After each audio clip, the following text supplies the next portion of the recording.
Assalamualaikum warahmatullahi wabarakatuh. Saya Rina Febriana, mahasiswa lokal B Persada Bunda, akan menyimpulkan materi Badan Hukum. Yang pertama, tujuan belajar ilmu hukum.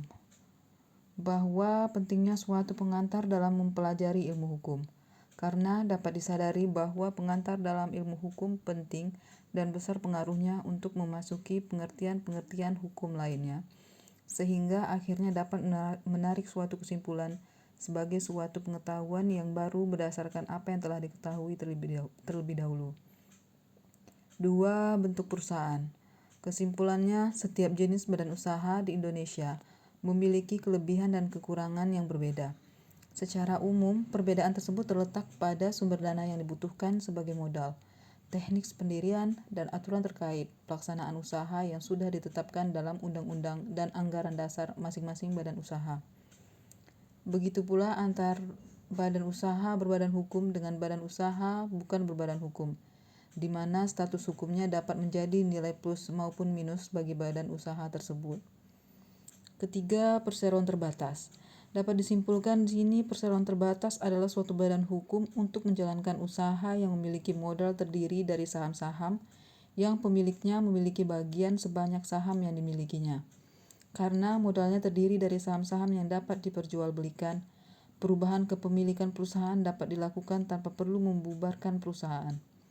Untuk mendirikan PT, harus memenuhi syarat dan ketentuan sesuai dengan peraturan yang berlaku. 4. Koperasi. Kesimpulannya, koperasi sebagai bentuk usaha organisasi rakyat yang bersifat sosial. Koperasi berfungsi sebagai alat ekonomi yang dapat mensejahterakan rakyat. Dan koperasi juga memiliki peranan yang besar dalam pembangunan nasional, sebagai usaha bersama yang berasaskan kekeluargaan. Serta koperasi haruslah dikelola dengan prinsip-prinsip manajemen secara tepat.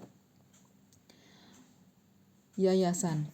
Dapat disimpulkan, yayasan adalah suatu badan hukum yang mempunyai maksud dan tujuan bersifat sosial, keagamaan, dan kemanusiaan, didirikan dengan memperhatikan persyaratan formal yang ditentukan dalam undang-undang.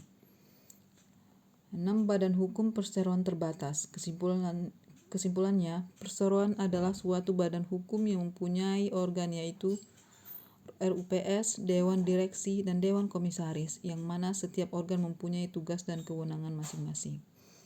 Demikianlah kesimpulan dari materi yang sudah saya simpulkan. Lebih dan kurang saya minta maaf dan saya sudahi dengan Assalamualaikum warahmatullahi wabarakatuh. Terima kasih, Pak.